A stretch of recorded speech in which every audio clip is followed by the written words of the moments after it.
అసలు ఎటువైపు వెళ్తుంది సాయి కృష్ణ మిస్టరీ? మిస్టరీ అనేది ఇంతకాలం ఇక్కడ దాకా తీసుకొచ్చిన తర్వాత ఇప్పుడు శ్మశానాల్లో వెతుకుతున్నారు, అనాథ సేవలని దహనం చేశారు, ఇవన్నీ చేస్తున్నారు. ఇది ఒక విధంగా చేతుల్లో ఉన్న లేదా బహిరంగ చర్చ కదా, ఎవరేం దర్యాప్తు చేయక్కర్లేదు. మీడియాలో సోషల్ మీడియాలో వరుసగా సాగుతుంటే అప్పుడే ఈ విషయాలన్నీ చేసి ఉండాల్సింది కదా, వీటి మీద ఏమో స్పందించలేదు. చాలా ఆలస్యంగా ఇంకా ముఖ్యమంత్రి స్వయంగా రంగంలోకి వస్తే తప్ప ఇంకా అది కుదరనంత పరిస్థితి వచ్చి చేశారు. ఇప్పుడు సిట్ చేశారు, అంతకుముందు పోలీసు అధికారిని వేశారు, వెళ్ళి విచారించారు, వాళ్ళ ఇంటికి వెళ్ళి కలిశారు, ఇవన్నీ చేశారు. కానీ ఇప్పుడు అది కాదని ఏకంగా రవిప్రకాష్ అని ఆయనతో ఒక సిట్ వేశారు.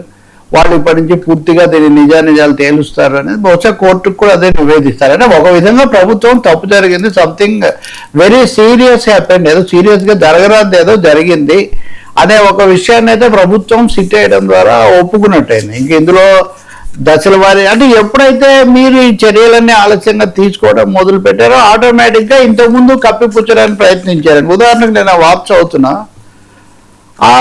ఎలాగే విద్యుత్ శ్మశాన వాటికలో వెళ్ళి విచారిస్తే కనీసం ఒక 20 ఎన్నో ఈ కాలంలో అనాథ గుర్తు తెలియని వాళ్ళు దహనం చేసామని చెప్తున్నారు. అంటే ఇంక బహుశా తీగలాగితే డొంకది లాంటిది ఎక్కడెక్కడికి పోతుందో అదంతా కూడా తెలియదు. ఆ బూడిద ఎక్కడుంది, ఆ ఎముకలు ఎక్కడున్నాయి, ఇవన్నీ తర్వాత దర్యాప్తుకు దారితీసే అంశాలు. కాబట్టి ఖచ్చితంగా మే 9వ తారీఖు నుంచి ఆ తర్వాత 3-4 రోజులకి ఈ విషయం పోలీసుల దృష్టికి వస్తే దాన్ని జూన్ చివరి 2వ వారం వరకు కూడా అలాగే సాగుతీయడంలో చాలా పెద్ద తప్పు జరిగింది. ఈ లోపల సాక్ష్యాలు తారుమారయ్యా, లేకపోతే అందరూ దీని మీద విచారణ జరపాలి, దోషులను శిక్షించాలి, ఆ కుటుంబానికి న్యాయం చేయాలి, ఇలాంటి ఘటనలు పునరావృతం కాకూడదని కోరుతున్నారు. ఇంకా దాంట్లో రెండో అభిప్రాయం లేదు. న్యాయ విచారణ అయితే తప్ప పూర్తి విషయాలు బయటికి రావని నేను మీకు గతంలో కూడా నేను చెప్పాను. న్యాయ విచారణ కాకుండా ఏ శాఖ అయితే ఏ డిపార్ట్మెంట్ వల్ల అయితే జరిగిందనే ఆరోపణలు లేకపోతే అలజడి వస్తుందో ఆ డిపార్ట్మెంట్కే మళ్ళీ దాన్ని బాధ్యత అప్పగిస్తే ఏం జరుగుతుంది? ఖచ్చితంగా ఇంకా రెండో వైపు నుంచి ఇప్పుడు ప్రధానంగా దీన్ని ముందుకు తెచ్చిన అంబటి రాంబాబు కానీ లేకపోతే ఇంకొంతమంది వైఎస్ఆర్ పార్టీ నాయకులు కానీ మిగతా వాళ్ళందరినీ తప్పించి ఒక సిఐ నాగరాజును మటుగా దీంట్లో పెట్టే ఒక ప్రయత్నం చేస్తున్నారు. సిఐ నాగరాజును మటుగా దీనికి పరిమితం చేయకూడదు, దీని వెనక చాలా పెద్ద కుట్ర ఉందని వాళ్ళు చాలా భారీ ఆరోపణలు చేస్తున్నారు. మరి అవి నిజమని తేల్చాలన్నా, నిజం కాదని నిరూపించాలన్నా చాలా సమగ్రమైన విచారణ జరపాలి కదా పోలీసు అధికారులకు. అది సరిపోదు. కాబట్టి డిపార్ట్మెంటల్ ఎంక్వైరీతో దీన్ని సరిపెట్టడం అనేది అది కాకుండా ఖచ్చితంగా న్యాయ విచారణకు వెళ్ళటం ఒకటి.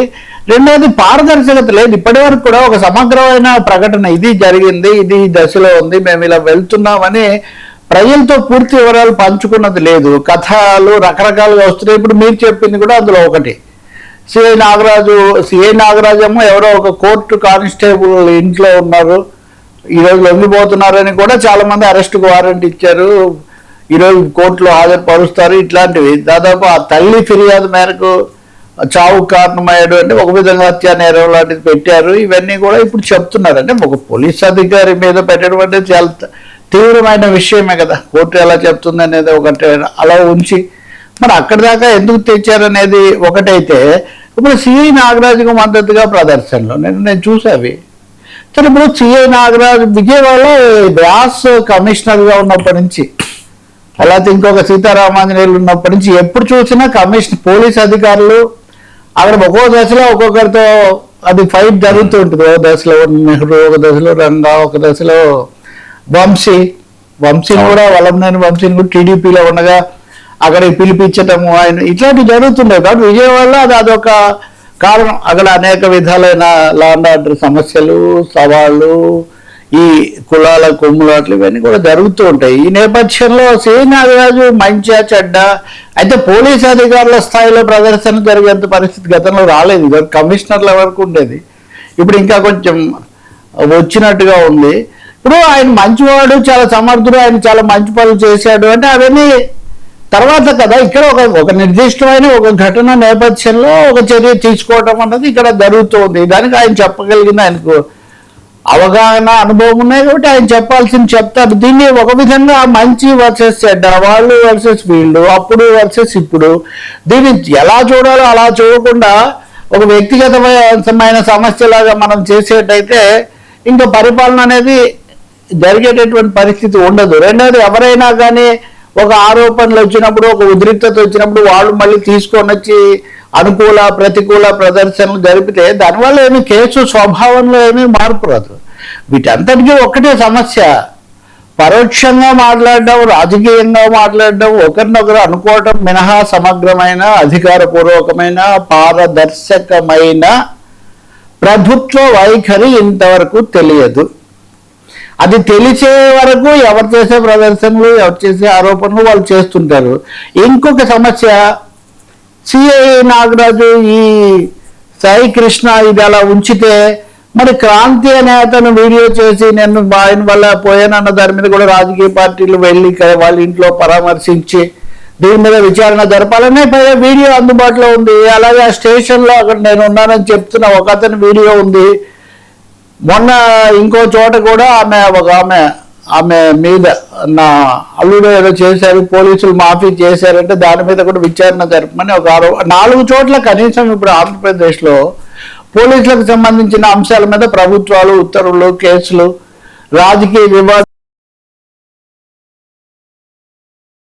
సో ఈ నేపథ్యంలో ఓ ప్రక్షాళన, ఓ పరిశీలన జరగాల్సిన అవసరం ఉంది. ఇదంతా రెడ్ బుక్ పేరుతో ఒకరి మీద ఒకరిని రెచ్చగొట్టడం వల్ల ఇలా వచ్చింది అనే అభిప్రాయం కూడా చాలా మంది పరిశీలకుల్లో ఉంది. ఇటువంటిప్పుడు సమగ్రమైన చర్యలు తీసుకోవాలి. బహుశా నా ఉద్దేశంలో చంద్రబాబు నాయుడు స్వయంగా ముఖ్యమంత్రి ఒక ప్రకటన చేసి పూర్తిగా ఆయన దీనికి ఒక తన బాధ్యత తీసుకోవాలి, దిశానిర్దేశం కూడా చేయాలి. రెండోది ఎవరిని ఎలా అనే దానికంటే కూడా ఎవరు బాధ్యులైనా మేము శిక్షిస్తాము, చర్య తీసుకుంటామనే వైఖరి. ఇప్పుడు ఆయన నివాసంలో కలుసుకోవటం ఇట్లాంటివి మినహాయిస్తే అధికారికంగా ఇంకా రావట్లేదు, కాబట్టి ఇంకా పెరుగుతుంది. ఇంకా నా ఉద్దేశంలో కోర్టు ఏదైనా దిశానిర్దేశం చేస్తే బహుశా కోర్టు చెప్తే దాని ప్రకారం వెళ్దాము అని ప్రభుత్వం ఆలోచిస్తుండవచ్చు. కానీ కోర్టు కనుక ఈ విషయంలో తీవ్రమైన ఉత్తర్వులు ఇచ్చిన తర్వాత మిగతా కేసులు కూడా కదిలే ఒక అవకాశం ఉంటుంది. తీగలాగితే డొంక కదిలినట్టుగా ఇలాంటివన్నీ వస్తాయి. అప్పుడు రాజకీయంగా చొరవ, ఇప్పటికే ప్రతిపక్షము దూకుడు లేకపోతే ఇవన్నీ అంటున్నారు, లేదా వైసీపీ వేస్తారమంటున్నారు, అది ఇంకా పెరుగుతుంది. కాబట్టి ప్రభుత్వం ముందే ఓ సమగ్రమైన ప్రకటనతో, విధానంతో న్యాయ విచారణ కోరితే వాళ్ళే చూసుకుంటారు కదా. కాబట్టి న్యాయ విచారణకు ఇవ్వడం చాలా చాలా మంచిది. అంటే కేసు నిర్దిష్టమైన అంశాలు కోర్టులో ఉన్నవి కోర్టు చూసుకున్నప్పటికీ మొత్తంగా శాఖాపరమైన అంశాలు, లొసుగులు వీటిని చక్కదిద్దటం, తర్వాత అనేక లింకులన్నీ కూడా కలపటం, ఈ విషయాలు న్యాయ విచారణలోనే తేలుతాయి. ఇప్పుడు అసలు బస్ స్టాండ్ లో మృతదేహం ఎప్పుడుంది, శ్మశానానికి ఎప్పుడు వచ్చింది. ఇప్పుడు ఆయన ఒక అడ్వకేట్, ఆయన చాలా ఇదిగా మార్గాపురంలో చేశారు. కాదు, ఇది హోటల్లోనే చేశారు. హోటల్లో 2 రోజులు ఉంచారు. అక్కడికి ఒక డాక్టర్ని తీసుకుపోయారు. ఆయన పేరు కూడా చెప్తున్నాను, పలానా డాక్టర్ ఆయన చేశారు. ఆ తర్వాత ఒక RMP విచారణకు వెళ్ళాడు. నేను పేరు చెప్పడానికి కూడా ఏం వెనుకాడను, కానిస్టేబుల్, ఆయన అన్ని పేర్లతో సహా ఆయన చెప్తున్నారు. ఇప్పుడు ఏమైనా ఆయన అడ్వకేట్ కూడా, గతంలో న్యాయ అధికారిగా కూడా పనిచేసి వచ్చాడు. బహుశా దాని ప్రభావాలు తెలిసి ఆయన మాట్లాడుతున్నారు. ఇప్పుడు ఆయన మీద ఇప్పుడు ఆయన చెప్పిందని మీరు పరిగణనలోకి తీసుకుంటున్నారా లేదా? తీసుకోకపోతే ఖండిస్తున్నారా? ఏమీ చేయకుండా దాటవేత వల్ల ఎంతకాలం ఈ దాటవేత దాగుడు ముద్దల వల్ల ఉపయోగం ఏముంది? ఇప్పుడు ఒకవైపు ప్రతి నిమిషం చాలా ఉంది అదేస్తున్నారా, ప్రతి నిమిషం మిత్రుడితో కలిసి మార్కాపురంలో ఒక రూమ్ లో ఉంటున్నారు. ఇక్కడ నుంచి task force CI, task force నుంచి ఇంకో 2 కానిస్టేబుల్స్, కృష్ణలంక పోలీస్ స్టేషన్ కి సంబంధించినటువంటి ఒక ASI అండ్ బ్లూ కోట్ కి సంబంధించి ఒక కానిస్టేబుల్, వీళ్ళందరూ కూడా అతన్ని విజయవాడ తీసుకురావడానికి టాస్క్ ఫోర్స్ పోలీసులతో మార్కాపురం నుంచి 8వ తేదీ సాయంత్రం తీసుకొని కృష్ణలంక పోలీస్ స్టేషన్ కి వచ్చారు. తీసుకొచ్చిన తర్వాత 1 రోజు మాత్రమే ఆ పోలీస్ స్టేషన్ లో ఉంచారు. 9వ తేదీ ఉదయం టాస్క్ ఫోర్స్ ఆఫీస్ కి తీసుకుని వెళ్ళారు. 9వ తేదీన టాస్క్ ఫోర్స్ కి తీసుకుని వెళ్లారు. టాస్క్ ఫోర్స్ లో 1 రోజు ఉంచారు. టాస్క్ ఫోర్స్ నుంచి విజయవాడలో ఒక ప్రముఖమైన హోటల్ రమేష్ హాస్పిటల్ పక్కనే ఉంటుంది. ఆ హోటల్ రూమ్ నెంబర్ 302లో ఇతన్ని టాస్క్ ఫోర్స్ పోలీసులు చిత్రహింసలకు గురి చేశారు. పగలంతా టాస్క్ ఫోర్స్ పోలీసులు, రాత్రిపూట సిఐ నాగరాజు. విపరీతంగా టాస్క్ ఫోర్స్ పోలీసులు మార్నింగ్ నుంచి ఈవినింగ్ వరకు చిత్రహింసలకు గురి చేయటం. బికాజ్ ఈ హోటల్ ఎంట్రీలో సిఐ నాగరాజు పేరు మీదే ఈ హోటల్ బుక్ అయింది. సో సిఐ నాగరాజు పేరు మీద ఆయన చిత్రహింసలకు గురి చేశారు.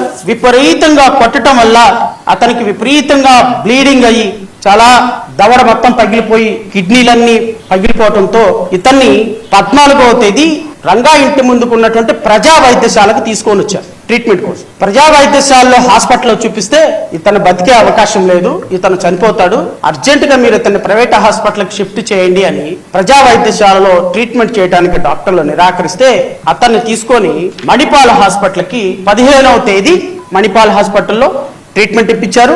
16వ తేదీ ఇక వాళ్ళు కూడా చేతులెత్తేసిన సందర్భంలో మళ్ళీ ఆ హోటల్కి తీసుకొని వచ్చి హోటల్లో ఒక ఆర్ఎంపీ డాక్టర్ చేత 2 రోజులు ట్రీట్మెంట్ చేయించారు. ఇన్ స్పైట్ ఆఫ్ ట్రీట్మెంట్ 23వ తేదీ సాయంత్రం సాయికృష్ణ చనిపోయాడు.